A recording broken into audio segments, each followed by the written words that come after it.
हम लोग रिलेशनशिप में थे, ये मेरे ख्याल से हर कोई जानता है इस चीज़ को। तब हमारी जोड़ी थी जो कि वन ऑफ द बेस्ट जोड़ी कहा जाता था, पॉपुलर जोड़ी थी और लोग पसंद करते थे, हम साथ में काम करते थे। उसके बाद ऐसा हुआ कि इनकी शादी हुई और रातों रात शादी हुई। तब मैं पटना में एक कमरे में बंद थी। मैं उस बारे में डिस्कस नहीं करना चाहूँगी, बट हाँ, उसके बाद क्या हुआ कि बीइंग अ गर्ल, जिस परिवेश से आई हूँ मैं, जो संस्कार है मेरा, वो हूँ तो बिहारी लड़की, तो वहाँ के घरों में ये नहीं सिखाया जाता है कि भाई कोई शादीशुदा आदमी है तो उसके साथ आप कंटिन्यू करिए या उनके साथ रहिए आप। तो मैंने जो देखा था, मैंने बोला कि अभी कोई लड़की उनके जीवन में आई है तो अब मुझे उनसे अलग हो जाना चाहिए। तो मैंने बैक स्टेप ले लिया। उस दौरान भी बहुत सी चीज़ें वायरल हुई कि उन्होंने हाथ उठाया मेरे पे वगैरह वगैरह।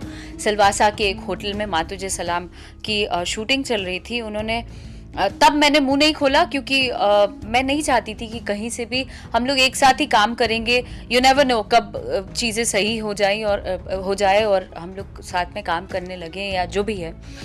तो मुझे ड्रामा सो कॉल्ड नहीं चाहिए था, तो मैं साइलेंटली चीज़ों को हैंडल कर रही थी और अपनी लड़ाई खुद लड़ रही थी और काम करती गई। जो भी छोटे बड़े हीरो के साथ फिल्में आती गई, चूँकि मैंने इनको बहुत शराब के नशे में एकदम धुत थे, ये रूम से बाहर निकल रहे थे, तो मैंने जनरली ऐसे ही बोला, चिल्ला रहे थे, तो मैंने बोला कि आप बाहर मत निकलो बिकॉज लोग देखेंगे तो क्या बोलेंगे। तो मैं उनके इमेज को प्रोटेक्ट करते हुए उनको प्रोटेक्ट करना चाह रही थी, लेकिन उन्होंने धक्का दिया था और बहुत सारी चीज़ें हुई थी। जो होटल वाले आए, उन लोगों ने देखा और चीज़ें बहुत ज़्यादा वायरल हो गई।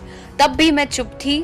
उसके बाद मैं चुपचाप अपना काम करने लगी। फिर मैं गाने गाने लगी, गाने हिट होने लगे। तो कई बार ऐसा भी सुनने में आया कि भाई इनको मेरे व्यूज़ ज़्यादा होते हैं या मैं शोज़ में नाम कर रही हूँ, उससे प्रॉब्लम हो रहा है। तो इनके मर्दानगी पे बात आ गई कि भाई ये अकेली सरवाइव कैसे कर लेगी।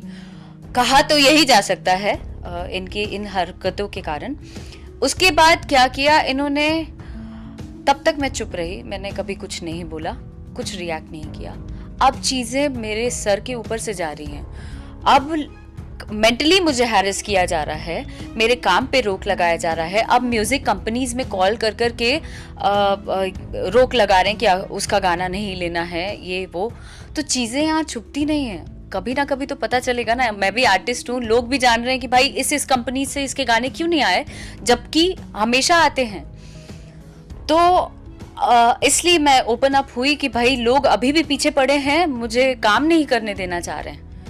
तो यही है मामला। और जब से मैंने वो इंटरव्यू दिया है, तब से इनके सो कॉल्ड भाई लोग जो हैं, इनके चमचे हैं, वो सब मुझे फ़ोन करा रहे हैं, गालियाँ दिलवा रहे हैं और सोशल साइट्स पे मेरा नाम बदनाम करने की कोशिश की जा रही है। तो इनको ऐसा लग रहा है कि मैं डर के सुसाइड कर लूँगी या मैं भाग जाऊँगी।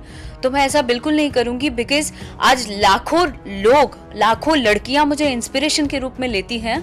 और वैसे में अगर मैं कायरता दिखाऊँगी, मैं पीछे भागती हूँ, पीछे हटती हूँ, तो लोग जो अपकमिंग जितने एक्टर्स हैं या एक्ट्रेसेस हैं, वो लोग भी डरेंगे।